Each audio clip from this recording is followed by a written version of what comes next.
Next heading हमारी कॉप्टन प्रभाव यानी कॉप्टन इफेक्ट्स। विद्युत चुम्बकीय तरंग की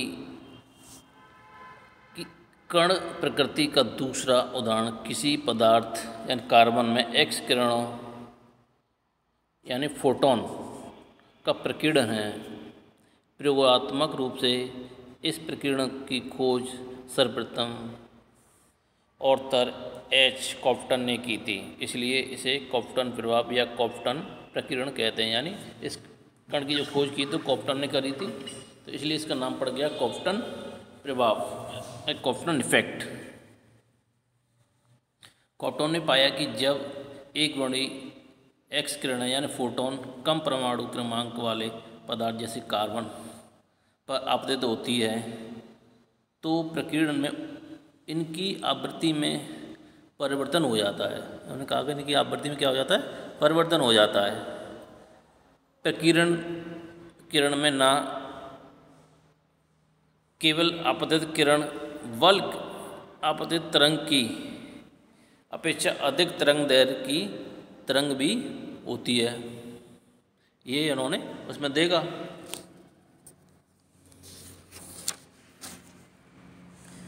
तरंग दैर्घ्य में यह परिवर्तन आपतित एक्स किरणों की ऊर्जा में हानि के कारण होता है।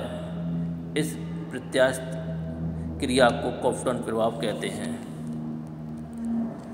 यानी तरंग दैर्घ्य में यह परिवर्तन आपतित एक्स किरणों की ऊर्जा में हानि के कारण होता है, तो इस प्रत्यास्थ क्रिया को क्या कहते हैं, कॉप्टन प्रभाव कहते हैं।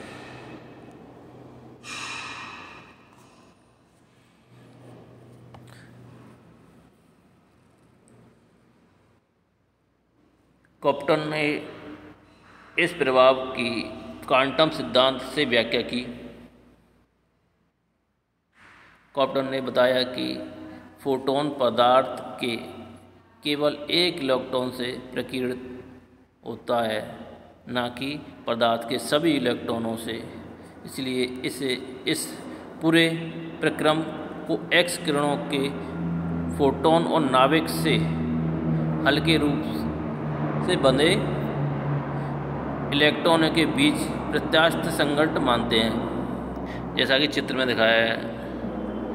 इस प्रत्यास्थ संघटन में इलेक्ट्रॉन व फोटोन निकाय के संवेग व ऊर्जा दोनों संरक्षित रहते हैं। इस संघट्ट में फोटोन की ऊर्जा का कुछ भाग इलेक्ट्रॉन को स्थानांतरित हो जाता है, जिससे एक्स किरणों के फोटोन की आवृत्ति कम या तरंग दैर्घ्य अधिक हो जाती है।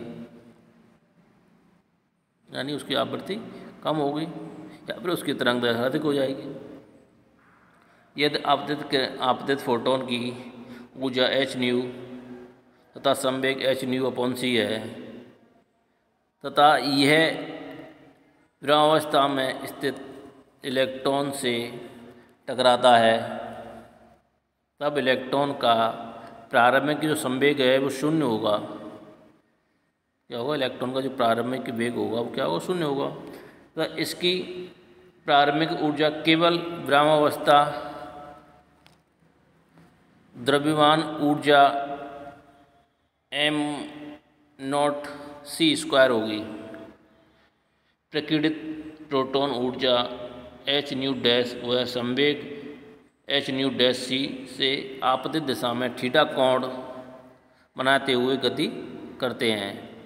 इलेक्ट्रॉन जो होते हैं वो इलेक्ट्रॉन जो हैं वो mv संवेग प्राप्त कर अपनी वास्तविक दिशा से फाई कोण बनाता हुआ गति करेगा। प्रकीर्णित इलेक्ट्रॉन की ऊर्जा mc² होगी। ऊर्जा संरक्षण के नियम से एच न्यू प्लस के m0c² = H nu dash plus के mc²। इक्वेशन इसकी मानेंगे तो स्पष्ट होगी।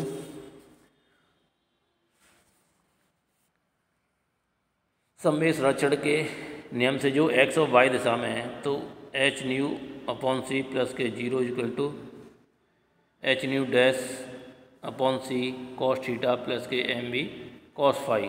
क्वेश्चन सेकंड हो गई। द जीरो इसकी वैल्यू क्या होगी?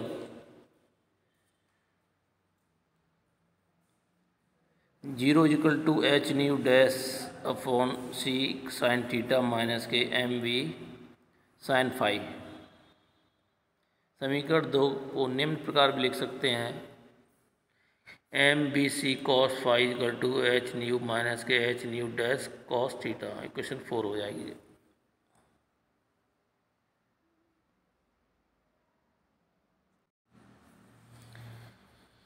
इस इक्वेशन को हम फोर्थ मान लेंगे। अब इक्वेशन थर्ड को पुनः लिखने पर तो M B C sine five equal to H nu dash sine theta. Equation 5 हो गई।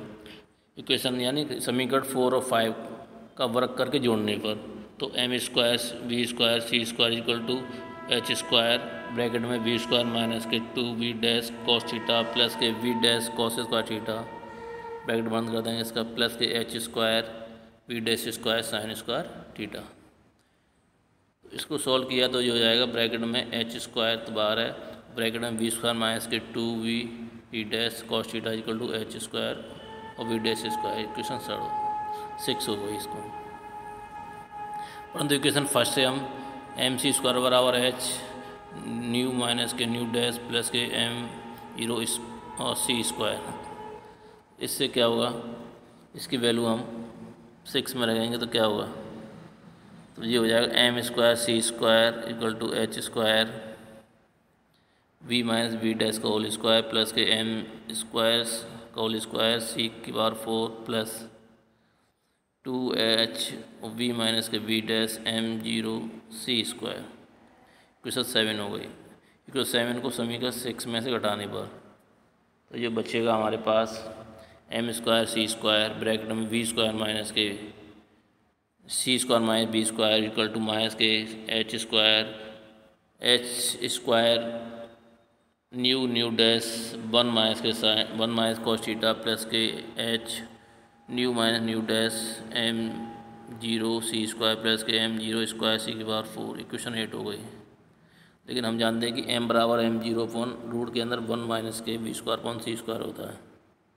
इसका होल स्क्वायर कर दे तो इससे जो एम स्क्वायर की वैल्यू निकलेगी M zero M square X C square upon C square minus K LCM लेके इसका सी ऊपर पहुंच गई इसमें, तो M square C square minus B square equal to M zero C square.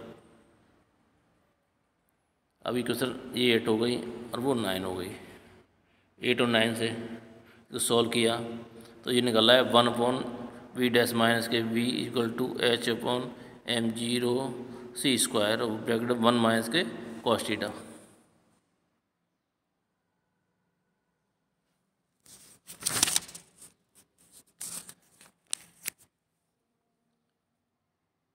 तो हमारे पास जो आया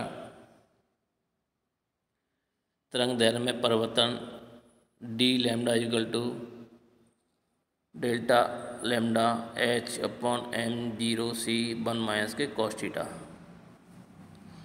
ये तरंग दैर्घ्य में परिवर्तन निकला है।